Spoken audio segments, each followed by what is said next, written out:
இதயம் புரட்சி தலைவி அம்மா அவர்களுக்கும் என்னுடைய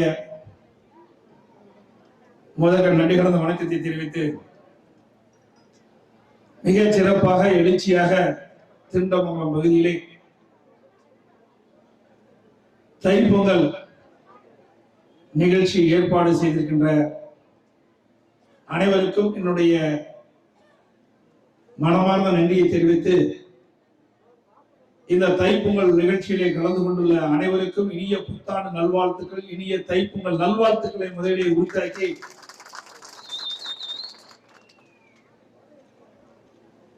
இந்த சிறப்பான நிகழ்ச்சியிலே தலைமை தாங்கி தலைமுறையாற்றிய புறநகர் மாவட்ட கழகத்துடைய செயலாளர், முன்னாள் தமிழ்நாடு கூட்டுறவுடைய தலைவர் அறிவிச்சவர் இளங்கோவன் அவர்களே, இந்த நிகழ்ச்சியிலே முன்னிலை உரையாற்றிய இந்த தொகுதியுடைய சட்டப்பேரவை உறுப்பினர், புறநகர் மாவட்ட அம்மா பேரவையுடைய செயலாளர் சகோதரர் மணி அவர்களே, சட்டமன்ற உறுப்பினர்கள் அறிவிச்சவர் திருமதி சித்ரா அவர்களே, திரு ஜெயசங்கர் அவர்களே, திரு நல்லதேவி அவர்களே, திரு ராஜா என்ற ராஜாமுத்து அவர்களே, திரு சுந்தரராஜன் அவர்களே, முன்னாள் எம்எல்ஏ மாவட்ட எம்ஜிஆர் மன்றத்தினுடைய செயலாளர் அண்ணன் பல்பாக்கி கிருஷ்ணன் அவர்களே, முன்னாள் எம்எல்ஏ மரியாதைக்கு சகோதரர் வெற்றிவேல் அவர்களே, முன்னாள் எம்எல்ஏ சகோதரி திருமதி மனோன்மணி அவர்களே, சட்டப்பேரவை உறுப்பினர் அறிவிச்சவர் திரு பாலசுப்ரமணியம் அவர்களே, ஒன்றிய கழகத்துடைய செயலாளர் அறிவிச்சவர் திரு அசோகன் அவர்களே, திரு கோவிந்தராஜ் அவர்களே, திரு சித்தேசன் அவர்களே, திரு சுப்பிரமணியன் அவர்களே, திரு SSKR ராஜேந்திரன் அவர்களே மற்றும் அவர் சேர்மனும் இருக்கின்றார் அறிவிச்சவர் திரு SNR மணிமுத்து அவர்களே, பேரூராட்சியாளர் திரு சரவணன் அவர்களே, திரு கோவிந்தசாமி அவர்களே, திரு கணேசன் அவர்களே,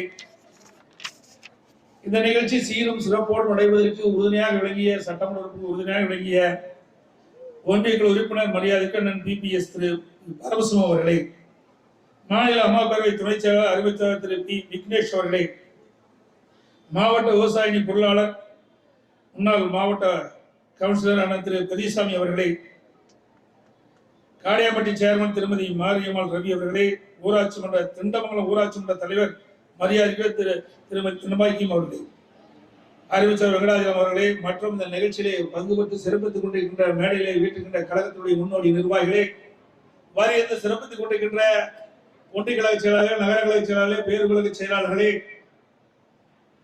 கழகத்திலே பல்வேறு பொறுப்புகளை வைக்கின்ற நிர்வாகிகளே, கழக உடன்பொறுப்புகளே, பெரியவர்களே, தாய்மார்களே, விவசாய பெருமி மக்களே, இங்கே மிக சிறப்பாக எழுச்சியாக தைப்பொங்கல் இந்த திருநாளில் பொங்கல் வைத்த அருமை சகோதரிகளே, தாய்மார்களே, பத்திரிகையாளர், ஊடகங்களே, அனைவருக்கும் என்னுடைய முதற்கண் நன்றி கலந்த வணக்கத்தை உறுத்தாக்குகின்றேன்.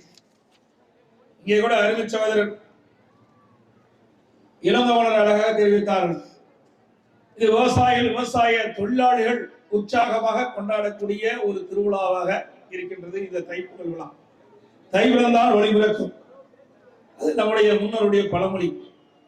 அப்படி தை பிறக்கின்ற பொழுது நம்ம வழி பிறக்கின்றது என்று சொன்னால் நிச்சயமாக இந்த ஆண்டு அனைவருக்கும் ஒரு மகிழ்ச்சியான ஆண்டா இந்த தை திருநாளில் நாட்டு மக்களுக்கு வழி பிறக்கின்ற ஒரு நாளாக இன்றைய நாள் அமைந்திருக்கின்றது. இன்றைக்கு விவசாய பெருங்குடி மக்களும் சரி, விவசாயிகளும் சரி, இந்த தை திருநாள் ஒரு மகிழ்ச்சியான நாள். பொங்கலிட்டு நாம் வளர்க்கின்ற கால்நடைகளுக்கு குளிப்பாட்டி அதுக்கு அலங்கரித்து நம்மோடு மகிழ்ச்சியாக கொண்டாடக்கூடிய திருநாள் தை திருநாள். இந்த தை திருநாளில் நம்முடைய சகோதரர் சகோதரிகளும் தாய்மார்களும் மிகச் சிறப்பாக இதில் கலந்து கொண்டு பொங்கலிட்டு இன்றைக்கு இறைவனை வழிபாடுகின்ற நிலை இன்றைய தினம். இன்றைக்கு எத்தனையோ பண்டிகைகள் வந்தாலும் நாட்டு மக்களுக்கு உணவளிக்கின்றவர்கள் விவசாயிகள், விவசாய தொழிலாளிகள். இரவென்றும் பகலென்றும் பாராமல், மழையும் வெயிலையும் பொருட்படுத்தாமல் ரத்தத்தை வேர்வையாக மண்ணிலே சிந்து உழைத்து உணவை தயாரித்து நாட்டு மக்களுக்கு வழங்கக்கூடிய விவசாய தொழில் மக்களுடைய உன்னதமான நாள் இந்த தை திருநாள். அப்படி எவ்வளவு செல்வங்கள் இருந்தாலும் உணவு இல்லாமல் வாழ முடியாது. அந்த உணவை உற்பத்தி செய்து கொடுக்கக்கூடிய உழவர்களுடைய நாள் இன்றைய திருநாள் தைத்திருநாள். இந்த நன்னாளிலே உங்களை எல்லாம் பார்க்கின்ற பாக்கியத்தை இறைவன் வழங்கியிருக்கின்றான். அதற்கு இறைவனுக்கு நன்றி நான் அந்த நேரத்தில் செலுத்துகிறேன். நான் ஒரு விவசாயி. என் வீட்டில் இப்படி பொங்கல் இட்டு அந்த மகிழ்ச்சியான கொண்டாடி கொண்டிருக்கின்ற பொழுது எப்படி எனக்கு மனநிறைவு ஏற்படுகிறதோ அதை போல் என் இல்ல நிகழ்ச்சியாக இங்கே பார்க்கின்றேன், காணுகிறேன். இன்னைக்கு காலையில கூட என்னுடைய சொந்த ஊர்ல பழனியாண்டவர் கோயில் இருக்கு. அந்த முருகன் கோயில்ல காலையில எங்க ஊரெல்லாம் சேர்ந்து பொங்கல் இட்டு வழிபடுவாங்க. ஆனா இங்க இருக்கின்ற சட்டமன்ற உறுப்பினர் அவர்களும் மணி அவர்களும் அறிவிச்ச இளங்கோன் அவர்களும் அண்ணன் பிபிஎஸ் அவர்களும் எங்களுடைய சொந்த ஊரான திண்டமங்கலத்திலே இந்த ஆண்டு தை திருநாள் அன்று தை பண்டிகை கொண்டாட வேண்டும், நீங்கள் வர வேண்டும் என்று அன்பு வேண்டுகோள் விட்டதை காரணத்தினால அங்கே செல்லாமல் உங்களிடத்திலே வந்து சென்று உங்களோடு பொங்கல் பண்டிகையை பயிர்ந்து கொண்டிருக்கிறேன். இது எல்லையற்ற மகிழ்ச்சி. ஆனா கிராமத்திலே வாழ்ந்து பிறந்தவனுக்கு தான் இந்த தை திருநாளுடைய அருமை தெரியும். கிராமத்திலே பிறந்து வாழ்ந்து நான் இந்த தை திருநாளிலே இங்கே நம்முடைய சகோதரிகளும் தாய்மார்களும் பொங்கல் இட்டு அவர்களோடு நாம் மகிழ்ச்சியோடு பண்டிகை கொண்டாடி கொண்டிருக்கின்றோம். இன்றைக்கு கிராமம் என்று சொன்னால் நாட்டுடைய முதுகெலும்பாக இருப்பது கிராமம். எந்த அளவுக்கு கிராமம் வளர்ச்சி அடைகிறதோ, எந்த அளவுக்கு விவசாயிகள் தங்களுடைய உற்பத்தியை பெருக்குகிறார்களோ அப்பொழுதுதான் இந்த நாடு வளர்ச்சியை காண முடியும். அதை நம்முடைய கிராமப்புற மக்கள், விவசாயிகளும் விவசாய தொழிலாளிகளும் நாட்டுக்காக உழைக்கின்றார்கள். நாட்டு மக்களுக்காக வாழ்வதற்கு உணவை தயாரித்து கொடுக்கின்ற இந்த தைத்திரு நன்னாளில் அனைவருக்கும் மீண்டும் ஒருமுறை தைப்பொங்கல் வாழ்த்துக்களை தெரிவித்து இன்றைய ஆட்சியாளர் பற்றி அறிவிச்சவர் இளங்கோவர்கள் குறிப்பிட்டார். ஆட்சி பொறுப்பேற்று 2.5 ஆண்டு காலம் ஆகின்றன. 2.5 ஆண்டு திராவிட முன்னேற்ற கழக ஆட்சியில் மக்கள் எந்த நன்மையை பார்த்தா என்ன நன்மையை கண்டார்கள்? இன்றைக்கு கிராமத்திலிருந்து நகரம் வரை இருக்கின்ற ஏழை மக்கள், ஒடுக்கப்பட்ட மக்கள், தாழ்த்தப்பட்ட மக்கள், கடைக்கோட்டில் இருக்கின்ற விவசாயிகள், விவசாய தொழிலாளிகள், அவர்களுக்கு இந்த அரசாங்கம் என்ன திட்டத்தை கொண்டு வந்து செயல்படுத்திருக்கிறது என்று சொன்னால் ஒன்றுமில்லை. 2.5 ஆண்டு காலம் வீணடித்ததுதான் மிச்சம். 2.5 ஆண்டு காலம் விடியா திமுக அரசாங்கம் நாட்டு மக்களிடத்திலே கொள்ளையடித்ததுதான் அவருடைய சாதனை. இன்றைக்கு திராவிட முன்னேற்ற கழக அமைச்சர்கள் இருக்கின்ற ஒரு நிதி அமைச்சர் இப்பொழுது வேறு துறைக்கு இருக்கின்றார். அந்த நிதியமைச்சர் குறிப்பிடுகின்றார், 2 ஆண்டு காலமாக 30,000 கோடி ஊழல் செய்து அந்த சம்பாதித்த பணத்தை என்ன செய்வது என்று தெரியாமல் விழித்துக் கொண்டிருப்பதாக 2 பேர்களை பெயரை சொல்கிறார். ஒன்று திரு ஸ்டாலினுடைய மகன் திரு உதயநிதி ஸ்டாலின், இன்னொன்று அவருடைய மருமகன் சபரீஸ்வரன். 2 பேரையும் சொல்லி 30,000 கோடி 2 ஆண்டு காலத்திலே கொள்ளையடித்து சம்பாதித்த பணத்தை என்ன செய்வது என்று தெரியாமல் ஒரு நிதியமைச்சர் சொல்கிறார். யார்? திராவிட முன்னேற்ற கழக அமைச்சர் இருக்கின்ற நிதியமைச்சர். மெத்த படித்தவர், பொருளாதார நிபுணர், ஒரு விவரம் தெரிந்தவர் அல்ல, விவரம் தெரியாதவர் அல்ல, ஒரு விவரம் தெரிந்த ஒரு அமைச்சர் குறிப்பிட என்று சொன்னால் எந்த அளவுக்கு இந்த 2 ஆண்டு காலத்திலே மக்களுடைய பணத்தை கொள்ளையடித்துக்க என்பதை நாம் எண்ணி பார்க்கிறோம். இன்றைக்கு நாட்டிலே கிராமத்திலிருந்து நகரம் வரை ஏழை மக்கள் படுகின்ற துன்பத்தை பற்றி கவலை இல்லை. ஆட்சி அதிகாரம் கிடைத்தவுடன் அது ஒரு குடும்ப ஆட்சியாக மாறிவிட்டது. அதிகாரம் மையங்கள் பலவாக பிரிந்து விட்டன. அதை வைத்துக் கொண்டு பல்வேறு துறைகளிலே பல்லாயிரக்கணக்கான கோடியை கொள்ளையடித்த பணத்தை வைத்துக் கொண்டு ஆட்டம் போட்டுக் கொண்டிருக்கின்றார்கள். ஆட்டம் போட்டவர்கள் சிறையிலே சில பேர் இருந்து கொண்டிருக்கின்றார்கள். இன்னும் பல பேர் சிறைக்கு போவதாக பத்திரிகையிலே வந்து செய்தி வந்து கொண்டிருக்கிறது. அனைத்து இந்திய அண்ணா திராவிட முன்னேற்ற கழகத்தை பொறுத்த வரைக்கும் உங்களோடு பணியாற்றியவன் நான், உங்களோடு வாழ்ந்தவன் நான். நல்லது கெட்டது துன்பம் இன்பம் அத்தனையும் பகிர்ந்து இந்த மாவட்டத்தில் இருந்தவன் நான். எனக்கு ஒரு வாய்ப்பை தந்தீர்கள். இதை புரட்சி தலைவி மறைவுக்கு பிறகு தமிழகத்துடைய முதலமைச்சராக நான் பொறுப்பேற்று 4 வருடம் 2 மாத காலம் ஒரு பொற்கால ஆட்சியை தமிழ்நாட்டுக்கு கொடுத்தோம். இன்றைக்கும் தமிழ்நாட்டில் எங்கே சென்றாலும் மக்கள் பேசுவது அனைத்து இந்திய அண்ணா திராவிட முன்னேற்ற கழக அரசு மிக சிறப்பாக 10 ஆண்டு காலம் ஆட்சி செய்து என்று பேசுகின்ற ஒரு நற்சொல்லை நாம் காதார கேட்கின்றோம். அதே வேளையில் விடியா திமுக அரசு பொறுப்பேற்ற 2.5 ஆண்டு காலத்திலே இந்த ஆட்சி மக்களோட ஆட்சி, எப்பொழுது இந்த ஆட்சி வீட்டுக்கு அனுப்புவோம் என்று ஒரே குரல் தமிழ்நாடு முழுவதும் ஒலித்துக் கொண்டிருக்கின்ற காட்சியை தான் நாம் பார்த்துக் கொண்டிருக்கின்றோம். இதுவரை எத்தனையோ அரசாங்கம் தமிழகத்திலே ஆட்சி பொறுப்பேற்று நடத்திருக்கின்றது. ஆனால் இப்பொழுது ஆளுகின்ற விடியா திமுக அரசு இன்றைக்கு இந்த நாட்டை ஆளுகின்ற பொம்மை முதலமைச்சர், திறமையற்ற முதலமைச்சர் திரு ஸ்டாலின் அவர்கள் தலைமையில் இருக்கின்ற ஆட்சிதான் மிக மோசமான ஆட்சி என்று இன்றைக்கு மக்களிடத்திலே விமர்சனம் எழுந்திருக்கின்றது. இந்த ஆட்சியிலே மக்களுக்கு நன்மை கிடையாது, விவசாயிகளுக்கு நன்மை கிடையாது, விவசாய தொழிலாளிக்கு நன்மை கிடையாது, ஒட்டுமொத்த மக்களுக்கும் நன்மை கிடையாது. வேதனை தான் மிஞ்சி இந்த ஆட்சியிலே. இன்றைக்கு அனைத்து இந்திய அண்ணா திராவிட முன்னேற்ற கழகத்திலே ஏழை எளிய மக்களுக்கு முறையாக ரேஷன் கடையிலே அனைத்து பொருள்களும் வழங்கினோம். கொரோனா காலம் கடுமையான சோதனையான நேரம், அந்த சோதனையும் வென்றது அம்மாவுடைய அரசாங்கம் தான். விலை மதிக்க முடியாத உயிர்களை நாங்கள் காத்தோம். கொரோனா வைரஸ் தொற்று எப்படி வரும் என்று தெரியாது, அதை எப்படி குணப்படுத்துவது என்று தெரியாது. அப்படிப்பட்ட காலகட்டத்தில் கூட சரியான முறையிலே நிர்வாக திறமையின் காரணமாக ஆட்சி செய்தியின் விளைவு விலை மதிக்க முடியாத உயிரை காப்பாற்றினோம்.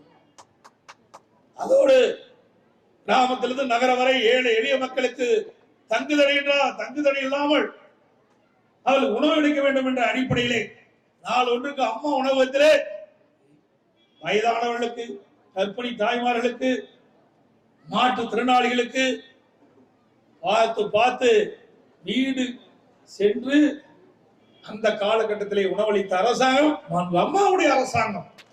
7 லட்சம் பேர் கொடுத்தோம். அதோடு 11 மாதம் ரேஷன் கடையில் விலையில அரிசி, சர்க்கரை, பாமாயில் வழங்கணும். இன்றைக்கு என்ன, ரேஷன் கடையில பாமாயில் நிறுத்தப்பட்டதாக கேள்வி பத்திரிகையிலே பார்த்தோம். வன்மையாக கண்டிக்கிறோம். ஏழை மக்களுக்கு வழங்கக்கூடிய ரேஷன் பொருட்கள் முறையாக வழங்க வேண்டும். அது மட்டுமல்ல, ஏழை மக்கள் கொரோனா காலத்தில் கஷ்டப்பட்டார்கள், துன்பப்பட்டார்கள், வேதனைப்பட்டார்கள். அந்த வேதனையிலிருந்து காக்க வேண்டுவதற்காக தைப்பொங்கல் வருகின்ற பொழுது அனைத்து குடும்ப அட்டைக்கும் 2500 ரூபாய் பொங்கல் தொகுப்போடு வழங்கிய அரசாங்கம் அதிமுக அரசாங்கம். கொரோனா காலத்தில் குடும்ப அட்டைக்கு 1000 ரூபாய் நாங்கள் கொடுத்தோம். ஆகவே மக்கள் பாதிக்காத அளவுக்கு நாங்கள் காப்பாற்றினோம். இன்றைய தினம் புயல் வந்தாலும் சரி, வெள்ளம் வந்தாலும் சரி, மக்களுக்கு உணவு கிடைக்காத ஒரு அவலங்களை இந்த ஆட்சியிலே பார்க்க முடிகிறது. அனைத்து இந்திய அண்ணா திராவிட முன்னேற்ற கழக ஆட்சி நான் முதலமைச்சராக பொறுப்பேற்கின்ற பொழுது கடுமையான வறட்சி, குடிப்பதற்கு கூட தண்ணீர் கிடையாது. அப்படிப்பட்ட காலகட்டத்தில் கூட திறமையான முறையிலே ஆட்சி இந்த காலத்திலே வறட்சியிலிருந்து மக்களை காப்பாற்றினோம். விவசாயிகளுக்கு வறட்சி நிவாரணம் கொடுத்தோம். தமிழகத்திலே குடிநீர் பிரச்சனை இல்லாமல் அந்த காலகட்டத்தில் கூட நாங்கள் மக்களை காப்பாற்றினோம். அதோடு புயல், கஜா புயல், வர்த்தா புயல் என்று கடுமையான சேதம், அந்த சேதத்தையும் சரி செய்து அந்த கனமழையிலும் மக்களுக்கு தேவையான உதவிகளை செய்து மக்களை காப்பாற்றிய அரசாங்கம் அம்மாவுடைய அரசாங்கம். இன்றைய தினம் மிக்ஜாம் புயல், அதனால் கனமழை சென்னை மாநகரம் பொழுதும் தண்ணீரை தத்தளித்தது. உணவு கூட கிடைக்க முடியாத ஒரு சூழ்நிலை அவலங்களை பார்க்க முடிந்தது. அதேபோல் தென் மாவட்டங்கள், திருநெல்வேலி, தூத்துக்குடி, தென்காசி, கன்னியாகுமரி போன்ற மாவட்டங்களில் கனமழை. எங்கே பார்த்தாலும் தூத்துக்குடியிலே தண்ணீர் நிரம்பி காட்சி அளிக்கின்றன. 3 நாட்கள் அவர்களுக்கு உணவே கிடையாது. அப்படிப்பட்ட அவல ஆட்சி இப்பொழுது நாம் பார்க்க முடிகிறது. மக்களை பார்க்காத ஆட்சி இந்த ஆட்சி. வீட்டு மக்களை முற்றும் கவனத்திலே கொண்டு கொள்ளையடிக்கின்ற ஆட்சி இந்த விடியா திமுக அரசாங்கம். அனைத்து இந்திய அண்ணா திராவிட முன்னேற்ற கழகத்தை பொறுத்த வரைக்கும் திட்டமிட்டு செயல்படுத்துவோம், முன்னெச்சரிக்கையோடு நடவடிக்கை எடுப்போம். அதனால் நாட்டு மக்களுக்கு தேவை நன்மைகள் கிடைத்தது, பாதிப்பில் இருந்தது, மக்களை மீட்டெடுப்போம். அதே போல கிராம பகுதியிலே நீர்நிலைகள் உயர்த்தப்பட வேண்டும், நிலத்தடி நீர் உயர்த்த வேண்டும். அதற்காக ஆங்காங்கே தடுப்பணைகள் கட்டி கொடுத்தோம்.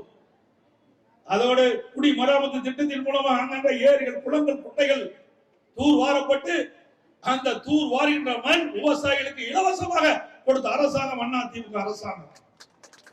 இன்னைக்கு ஒரு லோடு மண்ணை எடுத்துட்டு போக முடியுமா உங்களால?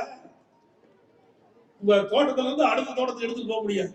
உங்களுடைய மண்ணை, நிலத்தை சீர் செய்கின்ற அந்த மண்ணை கூட வேறு இடத்துக்கு எடுத்து செல்ல முடியாது. ஆனால் அனைத்து இந்திய அண்ணா திராவிட முன்னேற்ற கழக அரசு விவசாயிகளுடைய அரசு, விவசாயிகளுடைய கவலையை போக்கக்கூடிய அரசாங்கம் என்று பறைசாற்றிய அளவுக்கு ஆட்சி செய்தோம். விவசாயிகள் என்ன நினைக்கின்றார்களோ அந்த நினைப்புக்கு ஏற்றவாறு ஆட்சி செய்த அரசாங்கம் அம்மாவுடைய அரசாங்கம். விவசாயிகள் அந்த ஏரிகளை தூர்வாருகின்ற பொழுது அந்த வண்டல் மண்ணை அள்ளி அவருடைய விளைநிலங்களுக்கு இயற்கை உரமாக அவர்கள் பயன்படுத்தினார்கள். மேட்டூர் அணை கட்டப்பட்டு 83 ஆண்டு காலம் ஆனது. இந்த 3 ஆண்டுக்கு முந்தி அப்போ 83 ஆண்டு காலமாக தூர்வாராமல் இருந்தாங்க. விவசாய பிரிவினை மக்கள், நீங்கள் ஆங்காங்கே இருக்கின்ற சம்பந்தப்பட்ட அதிகார இடத்திலே நீங்கள் கொடுத்து அதற்கு அனுமதி வாங்கி மேட்டூர் டேம்ல மண் அள்ளிக்கலாம். ஒரு நாளைக்கு 5000 லோடு நம்முடைய விவசாயிகள் அங்கே இருந்து இயற்கை உரமாக இருக்கின்ற அந்த வண்டல் மண்ணை அள்ளி அவருடைய நிலத்திற்கு பயன்படுத்திய காட்சி அண்ணா திமுக ஆட்சியிடம் பார்க்க முடியும். இப்படி நீர்நிலைகள் பாதுகாக்கப்பட்டது, ஏரி குளங்கள் பாதுகாக்கப்பட்டது, ஆழப்படுத்தப்பட்டது. அதனால் மழை பெய்கின்ற மழைநீர் முழுவதும் ஏரியிலே சேமித்து வைக்கப்பட்டது. கோடை காலத்திலே அந்த நீர் விவசாயிகளுக்கும் நம்முடைய பொதுமக்களுக்கு குடிநீர் நீராக பயன்படுகிறோம். ஆக இது முத்தான திட்டம். அதே போல இன்னைக்கு ஓமலூர் சட்டமன்ற தொகுதி ஏராளமான நன்மைகளை நாங்கள் செய்திருக்கின்றோம். இங்கே காடையாம்பட்டியில தாலுகா, புதிய தாலுகாக்களை உருவாக்கி கொடுத்தோம். அதே போல ஓமலூர் மருத்துவமனை கட்டிடத்தை உருவாக்கி கொடுத்தோம். இன்னைக்கு அற்புதமான சாலை, ஓமலூர் இருந்து மேச்சேரி வரை 4 வழிச்சாலை, பிரம்மாண்டமான சாலை, அதோடு ஓமலூர் இருந்து திருச்செங்கோடு வரை 4 வழிச்சாலை இப்பொழுது பணி நடந்து கொண்டிருக்கின்றது. அண்ணா திமுக ஆட்சியில் துவங்கப்பட்ட பணி ஓமலூர் சட்டமன்ற தொகுதி முழுவதும் சிறப்பான தார் சாலையில் அமைத்துக் கொடுத்திருக்கின்றோம். அதோடு இதே புரட்சி தலைவி அம்மாவுடைய பெயர்களே அம்மா மினி கிளினிக் என்ற திட்டத்தை துவக்கினோம். அம்மா மினி கிளினிக்கை இந்த ஓமலூர் பகுதியிலே துவக்கினோம், பல இடங்களிலே துவக்கினோம். ஏழை எளிய மக்கள் எங்கே அதிகமாக வசிக்கின்றார்களோ அந்த கிராமத்தை தேர்வு செய்து அங்கே ஒரு அம்மா மினி கிளினிக்கை ஏற்படுத்தினோம். அதில் ஒரு MBBS டாக்டர், ஒரு செவிலியர், ஒரு உதவியாளர், மருத்துவ உதவியாளர் நியமிக்கப்பட்டு அங்கே இருக்கின்ற ஏழைகள் ஏதாவது மருத்துவ சிகிச்சை பெற வேண்டும் என்று சொன்னால் அங்கே சென்று காய்ச்சலுக்கோ தலைவலிக்கோ இப்படி சிறு சிறு நோய்களுக்கு அங்கேயே சிகிச்சை பெற்றுக் கொள்ளலாம். அது கூட பொறுக்க முடியாத இந்த விடியா திமுக அரசு முதலமைச்சர் அரசியல் காழ்ப்புணர்ச்சி காரணமாக தமிழ்நாடு முழுவதும் 2000 அம்மா மினி கிளினிக் திறக்கப்படும் என்று சொல்லி சுமார் 1809 அம்மா மினி கிளினிக் திறந்து செயல்பட்டுக் கொண்டிருந்தது. அதை மூடிய அரசாங்கம் தான் இன்றைய அரசாங்கம். இதுதான் திராவிட முன்னேற்ற சாதனை. புதிய திட்டத்தை கொண்டாடல, நாட்டு மக்களுக்கு பயனளிக்கக்கூடிய அற்புதமான திட்டத்தை கொண்டு வந்தோம். அதையும் மூடிய பெருமை திமுகவை தெரிவித்தார். அதே போல அரசு பள்ளியில் படிக்கின்ற மாணவ செல்வங்கள் அது விஞ்ஞான கல்வி, அறிவுபூர்வமான கல்வி கிடைக்க வேண்டும் என்பதற்காக மடிக்கணினி கொடுத்தார்கள். புரட்சி தலைவி அம்மா மறையக்கூடிய அம்மாவுடைய அரசு தொடர்ந்து வழங்கியது. தமிழ்நாடு முழுவதும் 52 லட்சம் மாணவ மாணவிகளுக்கு அம்மா மடிக்க கொடுத்தோம். ஒவ்வொரு மடிக்கணினி விலை சுமார் 12,500 ரூபாய். அப்படி 12,500 ரூபாய் அந்த பணத்தை போட்டு அரசு பள்ளியில் படிக்கின்ற ஏழை மாணவர்கள் மடிக்கணினி வாங்கி பயன்படுத்த முடியாத ஒரு சூழ்நிலை. அதை கருத்தில் கொண்டுதான் இதே புரட்சி தலைவர் அம்மாள் அந்த ஏழை குடும்பத்தில் பிறந்த மாணவ மாணவியும் அந்த மடிக்கணினி மூலமாக அறிவுபூர்வமான கல்வி கிடைக்க வேண்டுவதற்காக திட்டத்தை கொண்டு வந்தார்கள். அந்த திட்டத்தை தொடர்ந்து செயல்படுத்தி 10 ஆண்டு காலத்திலே 52 லட்சம் மாணவ மாணவிகளுக்கு விலையெல்லாம் மடிக்கணினி கொடுத்து சாதனை படைத்த அரசாங்கம் அதிமுக அரசாங்கம். அதையும் அரசியல் காழ்ப்புணர்ச்சியின் காரணமாக நிறுத்தப்பட்டு விட்டது. அந்த ஏழை மாணவர்கள் என்ன ஆட்சிக்கு எதிரானவர்களா? அந்த அரசு பள்ளியில் படிக்கின்ற மாணவர்கள் பெரும்பாலும் ஏழை எளிய மாணவர்கள், விவசாயிகள், விவசாய தொழிலாளர்கள், நெசவாளர் தொழிலாளர்கள், இப்படி ஏழை குடும்பத்திலே பிறந்த மாணவ மாணவி தான் அரசு பள்ளியை படிக்கணும். அப்படிப்பட்ட மாணவனுடைய வளர்ச்சி உங்களால் தாங்கிக் கொள்ள முடியவில்லை. அவர்களையும் விட்டு வைக்காத அரசாங்கம் தான் இன்றைக்கு விடியாதிமுக அரசு. அதோடு இன்னைக்கு நீட் தேர்விலே நம்முடைய அரசு பள்ளியை படிக்கின்ற மாணவர்கள் மற்றவர்களோடு போட்டி போட்டு மதிப்பெண் கூடுதலாக பெற முடியாத ஒரு சூழ்நிலை என்னுடைய கவனத்துக்கு வந்தது. எதிர்கட்சிகள் கோரிக்கை வைக்கவில்லை, பொதுமக்கள் கோரிக்கை வைக்கவில்லை. நானும் அரசாங்க பள்ளியிலே படித்தவன், சிலம்பள்ளி ஆரம்ப பள்ளியிலே நான் படித்தவன். ஆரம்ப பள்ளியிலே படித்த என்னுடைய நினைவுக்கு வந்தது, ஏழை எளிய குடும்பத்திலே பிறந்த மாணவ மாணவி அரசு பள்ளியிலே படிக்கின்றார்கள். சுமார் 41% பேர் தமிழகத்திலே அரசு பள்ளியிலே படிக்கின்ற மாணவ செல்வங்கள். சுமார் 3,80,000 மாணவ மாணவிகள் அரசு பள்ளியிலே படிக்கின்றார்கள். அவர்களுக்கு 2017-18 ஆண்டு நீட் தேர்விலே வெறும் 9 பேர் தான் தேர்ச்சி பெற்றாங்க. ஆனால் மருத்துவ கல்வி இடங்கள் 3145 இடங்கள். 2017-18 ஆண்டு 3145 மருத்துவ அரசுடைய கோட்டாவில் அரசு மருத்துவக் கல்லூரி மாணவர்கள் சேர்க்கப்படுவார். 3145 பேர் அரசின் மூலமாக தேர்ந்தெடுக்கப்பட்டு அவர்கள் மருத்துவர்களாக முடியும். நீட்டிலே தேர்வு பெற்றார். அப்படி இருக்கின்ற பொழுது அரசு பள்ளியை படித்த மாணவர்கள் வெறும் 9 பேர். 3145 பேர்ல 3,80,000 பேர் படிக்கின்ற அரசு பள்ளியை படிக்கின்ற மாணவர்களுக்கு நீட் தேர்வு 9 பேர் தான் தேர்ச்சி பெற்றாங்க. 3145 இடங்களில் இந்த அரசு பள்ளியை படிக்கின்ற மாணவர்களும் மருத்துவராக வேண்டும், பல் மருத்துவராக என்று கருதி அம்மாவுடைய அரசு யாருடைய கோரிக்கை வைக்காமல் என் சிந்தனையிலே விதித்த அற்புதமான திட்டம் 7.5% உள்ஒதுக்கீடு கொண்டு வந்து சட்டமேற்றப்பட்டு நிறைவேற்றினோம். அதனால கிராமத்திலே வாழ்கின்ற ஏழை எளிய குடும்பத்தில் பிறந்த மாணவ மாணவி அரசு பள்ளியை படித்த நம்முடைய மாணவ மாணவிகள் இதுவரை 2160 பேர் மருத்துவராயிருக்கிறாங்க, பல் மருத்துவராயிருக்காங்க. மிகப்பெரிய சாதனை. சேலம் மாவட்டத்தில் மட்டும் சுமார் 250 பேர் இந்த 7.5% உள் இடஒதுக்கீட்டின் மூலமாக தேர்வு செய்யப்பட்டு இன்னைக்கு MBBS படிக்கிறாங்க, பல் மருத்துவராக படிக்கிறாங்க. முழுக்க முழுக்க அவருடைய கல்வி கட்டணம் அத்தனையும் அரசாங்கமே ஏற்றுக்கொள்கிறது. இது இந்தியாவில் எந்த மாநிலத்திலும் இல்ல, தமிழ்நாட்டில் இருக்கு. ஏழைகளுக்காக திட்டத்தை கொண்டு வந்து நிறைவேற்றுகின்ற ஒரே அரசாங்கம் அதிமுக அரசாங்கம் என்பதை நிரூபித்து காட்டிக் கொண்டிருக்கின்றோம். வேற எந்த ஆட்சியும் இப்படிப்பட்ட திட்டம் கிடையாது. இன்னைக்கு வேலைக்கு செல்லுகின்ற பெண்களுக்கு, நம்முடைய சகோதரிகளுக்கு மானிய அம்மா இருசக்கர வாகனம் கொடுத்தோம், அதையும் நிறுத்திட்டாங்க. இன்னைக்கு கிராமத்திலிருந்து நகர வரை ஏழைகள் கட்டுகின்ற வீடுகளுக்கு அம்மா சிமெண்ட் கொடுத்தோம், அதையும் நிறுத்திட்டாங்க. நாம என்னென்ன நல்ல திட்டங்களை கொண்டு வந்தோமோ அதையெல்லாம் நிறுத்தியதுதான் இந்த விடியாதிமுக அரசுடைய சாதனை, வேற ஒண்ணும் கிடையாது. அதே போல அம்மா இருந்த காலத்திலிருந்து நான் முதலமைச்சர் இருந்த காலம் வரை ஓமலூர் சட்டமன்ற தொகுதியில வீட்டுமனை இல்லாத வீட்டுமனை பட்டா கொடுத்தோம். முதியோர் உதவித்தொகை வாரி வழங்கினோம். அதை கூட பல இடத்துல முதியோர் உதவித்தொகை நிறுத்தப்பட்டதாக நான் வருகின்ற பொழுது எனக்கு செய்தி சொன்னார். அதே போல வீடுகளுக்கு புதிய குடி இணைப்புகள் அதிக அளவிலே அம்மாவுடைய அரசுதான் வழங்கப்பட்டது என்ற செய்தியும் நேரத்தில் தெரிவிக்கிறேன்.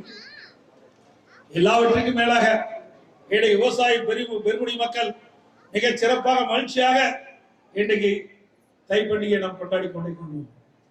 இன்னைக்கு விவசாயிகளுடைய உபதொழில் கால்நடை வளர்ப்பது. அந்த கால்நடை வளர்ப்பு சிறப்பாக இருக்க வேண்டும் என்பதற்காக நாங்கள் அம்மாவுடைய அரசு தலைவாசல் கூட்டுரோட்ல மிக பிரமாண்டமான ஆசியாவிலேயே மிகப்பெரிய கால்நடை பூங்காவை கொடுத்தோம். 2.5 வருஷம் ஆச்சு, இன்னும் திறக்கல. கட்டுனது நாம ஒரு பகுதியை திறந்தோம், மீதி எல்லாம் திறக்காத பூட்டியே கிடக்கு. 1000 கோடி 1050 ஏக்கர்ல 1000 கோடியில பிரம்மாண்டமான அம்மா அரசு கால்நடை பூங்காவை உருவாக்கி தந்தது. அந்த கால்நடை பூங்காவில் இன்றைக்கு ஆராய்ச்சி நிலையம், அந்த ஆராய்ச்சி நிலையத்தின் மூலமாக தரமான பசுக்கள் உருவாக்கி நம்முடைய விவசாயி கொடுப்போம். நம்முடைய விவசாயி வளர்க்கின்ற கறவை மேல் ஒரு நாளைக்கு 10 லிட்டர் 12 லிட்டர் கிடைக்கும். ஆனா ஆராய்ச்சி மூலமாக உற்பத்தி செய்யப்பட்ட நம்ம அந்த பசுவை விவசாயி கொடுக்கின்ற பொழுது சுமார் 35 லிட்டர் ஒரு நாளைக்கு பால் கொடுக்கும். ஆடு வளர்த்துறோம், நம்ம வளர்த்துற ஆடு ஒரு 20 கிலோ 22 கிலோ வரும்.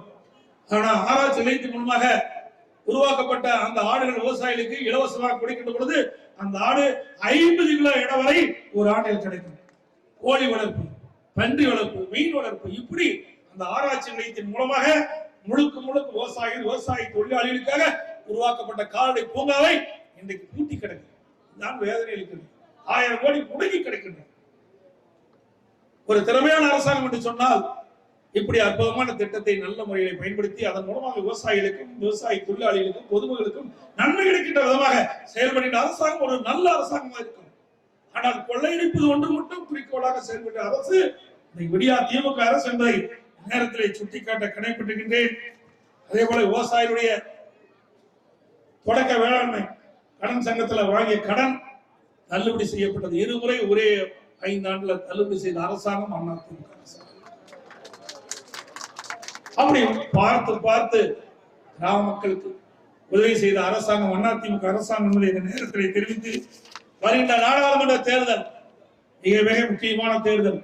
இப்படி கொள்ளையடித்த ஆட்சியை வீட்டுக்கு அனுப்புகின்ற தேர்தல் இந்த நாடாளுமன்ற தேர்தலாக இருக்க வேண்டும். இந்த நாடாளுமன்ற தேர்தல் இந்த விடியா திமுக அரசுக்கு ஒரு பாடமாக அமைய வேண்டும்.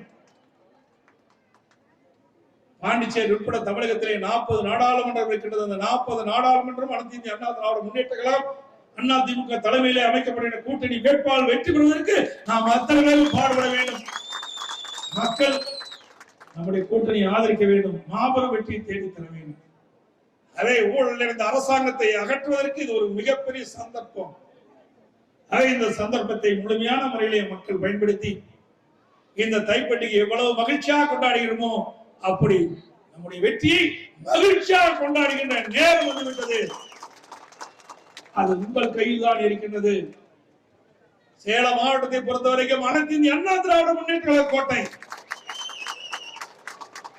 ஸ்டாலின் தமிழகத்திலே முதலமைச்சராக ஆளலாம். ஆனால் சேலம் மாவட்டத்தை பொறுத்தவரைக்கும் 11 சட்டமன்ற தொகுதியில 10 இடங்களில் வென்றது அதிமுக. தமிழகத்திலே இரட்டை இடத்திலே வெற்றி பெற்ற ஒரே கட்சி அதிமுக கட்சியோடுதான். அதை தொடர இங்கே வருகிற அத்தனை பேரும் இரவுகள் வராமல் தேனீக்களை போல எறும்பை போல சுறுசுறுப்பாக செயல்பட்டு நமக்கு விழக்கூடிய வாக்குகளை சிந்தாமல் சிதறாமல் நம்முடைய வேட்பாளருக்கு பதிவு செய்து தமிழகத்திலே சேலம் பாராளுமன்றம் அதிக வாக்கு வித்தியாசத்தில் வெற்றி பெற்றது என்ற செய்தி தமிழகம் மட்டுமல்ல இந்தியாவிலே பரவ வேண்டும். அதுக்கு இப்பொழுதிலிருந்தே நாம் தேர்தல் பணி ஆரம்பித்திட வேண்டும். அடுத்த பிப்ரவரி மாதம் தேர்தல் அறிவிப்பதாக பத்திரிகை செய்தி. எப்பொழுது நாடாளுமன்ற தேர்தல் அறிவித்தாலும் வேகமாக துரிதமாக நாம் செயல்பட்டு நம்முடைய வேட்பாளர் வெற்றி பெற நாம் உழைக்க வேண்டும் என்ற தருணத்திலே கேட்டு மிகச் சிறப்பாக எழுச்சியாக தை திருநாளில் இந்த திண்டமங்கலம் பகுதியிலே மிகச் சிறப்பாக தை பொங்கலிட்டு அனைவரும் மகிழ்ச்சியோடு கொண்டாடி கொண்டிருக்கின்ற இந்த அற்புதமான நிகழ்ச்சி ஏற்பாடு செய்த அறிவிச்சார் சட்டமன்ற அறிவிச்சார் மணி அவர்களுக்கும் மாவட்ட அறிவிச்ச இளம்பாளர்களுக்கும் அண்ணன் பிபிஎஸ் அவர்களுக்கும் அவரோடு இணைந்து பணியாற்றிய அனைத்து நல்ல உள்ளங்களுக்கும் இந்த நிகழ்ச்சிக்கு வருகை தந்து சிறப்பித்த அனைவருக்கும் பொங்கலிட்டு மகிழ்ந்த நம்முடைய சகோதரிகளுக்கும் தாய்மார்களுக்கும் நன்றி தெரிவித்து வருகின்றேன். நன்றி, வணக்கம்.